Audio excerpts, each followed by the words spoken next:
اچھا لیکن عامر بھائی یہاں پر مسئلہ یہ ہے نا کہ جس دین کے بارے میں آپ نے کہا کہ اس کی راتیں دن سے روشن ہے، دن کی طرح روشن ہیں، ٹھیک ہے نا، اور یہ ایک حدیث کی طرف آپ نے اشارہ فرمایا، تو وہ اتنا روشن دین کے اندر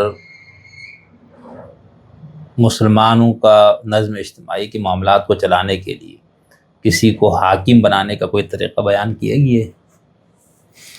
دیکھیں، بنیادی طور پر یہ چیزیں کچھ اصول و ضوابط جو ہیں وہ طے ہوتے ہیں، لیکن یہ چیزیں جو ہے نظم اجتماعی کے معاملات جو ہے وہ منحصر ہوتے ہیں حالات پہ، کنڈیشن پہ، اور اس کے لیے گنجائش ہے دین میں، اسی لیے اور جب سیدنا ابوبکر صدیق رضی اللہ تعالیٰ عنہ نے کی وفات کا وقت آیا تو آپ نے سیدنا عمر فاروق کو اپنا جانشین بنا دیا۔ سیدنا عمر فاروق کا رضی اللہ تعالیٰ عنہ کی شہادت کا جب وقت آیا تو آپ نے عشرہ مبشرہ کی ایک ٹیم جو اس کو اختیار دیا کہ وہ اپنے میں سے کسی اس کا انتخاب کر لے۔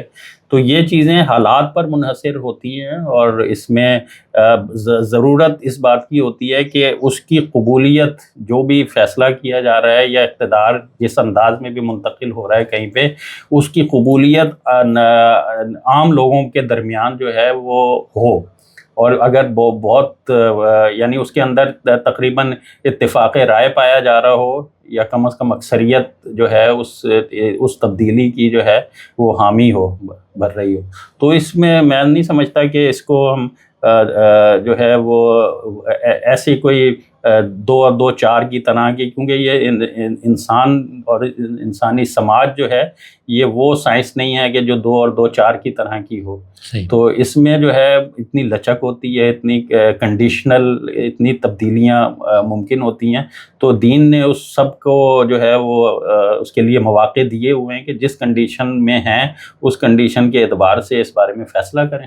اچھا، مطلب یہ کہ اسلام نے کوئی واضح کوئی صورت نہیں دی بنا؟ نہیں، واضح صورت تو یہ ہے نا کہ بھئی حکمران کے کیا اختیارات ہیں، حکمران کے کیا اوصاف ہیں، حکمران کے کیا وظائف ہیں، یہ ساری چیزیں تو ہیں، لیکن یہ نہیں بتایا کہ حکمران کو، مثال ابھی ہم جمہوریت کے دور میں ووٹ کے ذریعے لاتے ہیں، بادشاہت میں نسلی اس کا انتقال ہوتا ہے، بیٹا پھر اس طرح، تو یا کسی اور جگہ کوئی اور طریقہ ہو، تو اسلام نے اس کا کوئی فکس نہیں کر کے دیا۔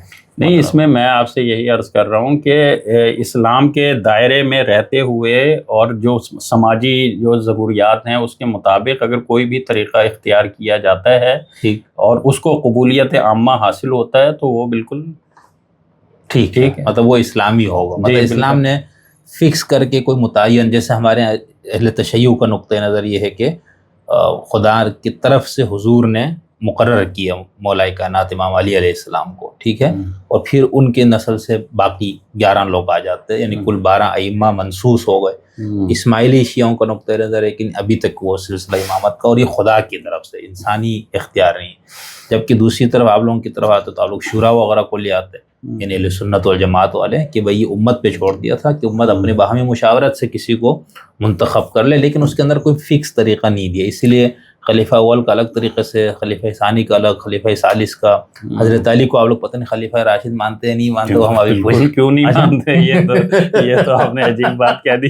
نہیں، آج کل ایک اور ہوا چلی پڑی ہے نا کہ ہم ان کو، تو خیر وہ ابھی اس پہ ہم آپ سے پوچھیں گے بھی، تو نہیں آپ نے پہلے بھی 3 خلفاء کا نام لے لیا نا، تو اس میں حضرت علی کا نہیں لیا؟ نہیں، میں نے تو 2 کا لیا ہے، 2 کا، تیسرے کا تو لیا ہی نہیں، اسی لیے نہیں لیا کہیں آپ جو ہے پھر ٹھیک ہے۔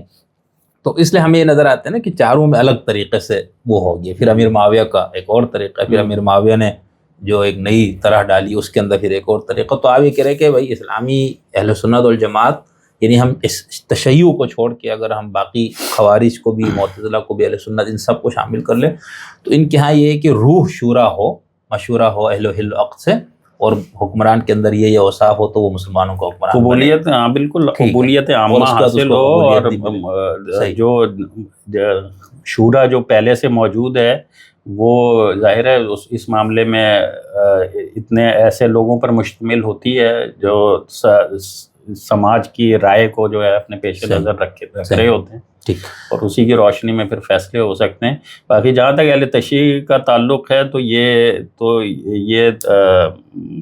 یعنی بہت بڑا ایک تضاد ادھر نظر آتا ہے کہ ایک تو بنیادی طور پہ بات یہ ہے کہ سیدنا علی رضی اللہ تعالیٰ عنہ اور پھر آپ کی نسل در نسل جو ہے اس میں جو امامت کا تصور اور معصومیت کا تصور ہے، اس کی شرعی دلیل کیا ہے؟ یعنی قرآن اور سنت ہی ہمیں بتائیں گے نا کہ بھئی یہ اگر کوئی معصوم ہونے کا مطلب تو یہ ہے کہ دین کی تکمیل ہی نہیں ہوئی ہے. معصوم ہونے کا مطلب یہ ہے کہ اب اس کو اختیار حاصل ہے، جو بھی معصوم ہے اس کو اختیار حاصل ہے کہ وہ صحیح غلط کر لے، کسی حکم کو ختم کر دے، کسی حکم کو جاری کر دے. معصوم ہونے کا مطلب تو یہی ہے، کیونکہ وہ خود اتھارٹی ہو گیا نا دین میں. جو معصوم ہو گیا وہ خود اتھارٹی ہو گیا. تو یہ کہاں سے یہ تصور آ گیا ہے؟ اور بنیادی طور پر یہ جتنا بھی یہ اختلافات اور یہ تضادات ہیں نا، یہ اس بیانیے کی وجہ سے ہوتے ہیں. اچھا.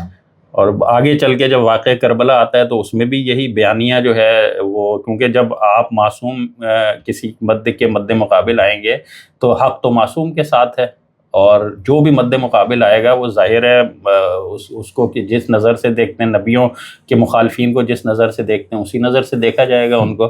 تو یہ بنیادی طور پر یہاں سے وہ شروع ہوتی ہے اس نہیں، لیکن وہ اہل تشیع کے تو ظاہر سا تو وہ اتنے کچے بھی، ان کی کچی بنیادیں نہیں ہیں نا جس طرح آپ لوگ تصور کرتے ہیں. ان کو قرآن سے، سنت سے، سیرت سے دلائل موجود ہے. ابھی ہم چونکہ اس بحث میں نہیں جا رہے، ورنہ جیسے وہ اولی الامر والی آیت میں واضح ہے کہ رسول اور خدا کی اطاعت اور اولی الامر تینوں کی اطاعت کو کہا گیا. تو اطاعت تو پھر معصوم کی ہوگی نا، یزید جیسے یا حجاج بن یوسف جیسے یا آپ کے حافظ صاحب جیسے لوگوں کی اطاعت نہیں ہوگی نا. نہ ہی ہم اس میں کسی اور اولی الامر منکم، ہاں جو تم میں سے صاحب امر، یعنی وہ تو انہی میں سے ہوگا نا، مسلمانوں میں سے ہی ہوگا. اور وہ یہ آیت آج کے لیے بھی ہے. نہیں، آج کے لیے کیوں نہیں ہے؟ مطلب آپ کے یہ ابھی آپ کے یہ آیت تو آج کے لیے بھی ہے. اچھا. اور یہ تو میں کہہ رہا ہوں نا، یہ تو آپ لوگ، یہ آپ کا پرسپیکٹو ہے نا. لیکن میں ایک اثنا عشری شیعہ، یا ابھی تو اثنا عشری شیعہ نقطۂ نظر سے بات کروں گا، تو وہاں پر ان کے یہاں یہ ہے کہ بھئی عصمت. اچھا، یہاں تک کہ رئیس المفسرین امام رازی علیہ، اور پھر ادھر ایک اور چیز بھی یہ دیکھیں نا، فَإِن تَنَازَعْتُمْ فِي شَيْءٍ، معصوم کے ساتھ تنازع ہو سکتا ہے. آپ لوگوں کا آپس میں کوئی جھگڑا ہو تو جائے، وہی تو کہہ رہا ہوں نا، معصوم کے اوپر کسی بندے کو فَرُدُّوهُ إِلَى اللَّهِ وَالرَّسُولِ، پھر معصومین کی طرف تو نہیں لوٹانا نا، رسول آخری اللہ اور اس کے رسول کی طرف لوٹانا. تو وہ یہ آیت کا مفہوم تو واضح ہے، معصوم اللہ رسول کی واضح ہے. یہ آپ کے جو آپ کے درمیان جو ایک نظم اجتماعی ہے اس سے اس کا تعلق ہے اس آیت کا. میں اسی پہ کہہ رہا تھا نا کہ اس پہ تو بہرحال اس پہ اہل تشیع کا علم کلام کے اندر تو وہ اس کو اسی طرح لیتے. اور پھر ہم جب من کنت مولا والی پوری روایت موجود تھی جس میں حضور نے اپنی زندگی میں حضرت علی کو حکمران مقرر کیا. پھر حضرت ابراہیم علیہ السلام، اس سے حکمران ہونے کا کیا تعلق کیا ہے؟ اس سے حکمران ہونے کا کیا مفہوم نکال رہے ہیں، کیسے نکال دوست نے؟ نہیں تو آپ لوگ بھائی ایک مسئلہ نبی علیہ السلام کے پاس پیش ہوا، سیدنا علی رضی اللہ تعالیٰ عنہ کے حوالے سے کچھ شکایات آئیں، تو اس پر اللہ کے نبی صلی اللہ علیہ وسلم نے یہ الفاظ ادا کیے. اور اگر فرض کریں ان کو اعلان کرنا ہوتا امامت کا، اعلان کرنا ہوتا خلافت کا، تو وہ حج سے واپس آتے ہوئے کرتے، وہ تو حج کے دوران کرتے. نہیں، جہاں خدا نے حکم دیا نا، بلغ ما انزل الیک من ربک آیت جہاں نازل ہوئی تو وہاں حضور تو ما ينطق عن الهوى ہے نا. میں دیکھیں یہ نہیں قطع نظر سے آپ نے یہ کہا نا کہ یہ دلائل نہیں ہے، تو میں کہہ رہا ہوں نہیں، ایسا نہیں ہے. ان کا کچھ دلائل ہے، ان دلائل کو آپ لوگ نہیں لیتے. دلائل کا مطلب یہ نہیں ہوتا کہ ایک ہی چیز، ایک آیت کو اب کسی میں قرآن مجید میں لفظ انسان استعمال ہو گیا، اب وہ کوئی کہے کہ اس سے مراد سیدنا علی ہیں، تو اس کے لیے دلیل چاہیے نا کہ بھئی وہ کیسے کہہ سکتا ہے، وہ کیسے کہہ سکتا ہے. جب یہ آیت نازل ہوئی بلغ ما انزل الیک، تو حضور نے تمام صحابہ کو دوبارہ آواز دی، جمع کیا غدیر خم کے موقع پہ، اور وہاں پر آپ نے فرمایا کہ بھئی یہ آیت نازل ہوئی جس کے اندر بتایا گیا کہ آپ نے ابلاغ کرنا ہے. کیا ابلاغ کرنا ہے؟ آخری میسیج یہی کہ بھئی من کنت مولا. اچھا، یہ ان کو اب اس کے اندر مولا آپ لوگ دوست فلانا ڈمکانا کے معنی میں لیتے، وہ حکمران کے معنی میں لیتے. ٹھیک، اس کے علاوہ ان کے یہاں اور عقلی اور نقلی کچھ دلائل موجود ہیں، اور ان میں سے کوئی دلیل ایسی نہیں جو آپ کے حجت بن سکے، نہ آپ اس کو تسلیم کریں گے. آپ سے مراد اہل سنت والے یا جو اس وقت، لیکن ان کے بہرحال دلائل ہے نا. ہم ابھی اس پہ بات نہیں کر رہے. ہم نے علامہ سید آفتاب جوادی حفظہ اللہ جو اہل تشیع کے بہت بڑے محقق، ان سے ہم نے اس پہ تفصیلی بات کی، اور ایک دو اور علماء سے، اور آگے بھی انشاءاللہ کریں گے. لیکن ابھی ہم اس سے نکل کے دوسری طرف جاتے ہیں. نہیں میں نے یوں کا اس لیے یہ بات کی نا کہ آپ نے بالکل دو ٹوک انداز سے کہا نا کہ کوئی دلیل نہیں فلانا نہیں، تو میں نے کہا نہیں یار ان کے پاس دلائل ہیں قطعاً. یہ بات کی بات ہے کہ وہ دلائل کے وزن آپ کی نظر میں کیا. یا اسی طرح وہ جب اہل سنت کے بارے میں کہتے ہیں بھائی یہ حدیثیں اور آیتیں ہیں اور یہ لوگ حضرت علی وغیرہ کے خلاف خلیفہ بلا فصل نہیں مانتے، تو ہم ان کو یہ کہتے ہیں بھائی یہ تو آپ اس سے استدلال کر کے آپ نے یوں نکالا نا.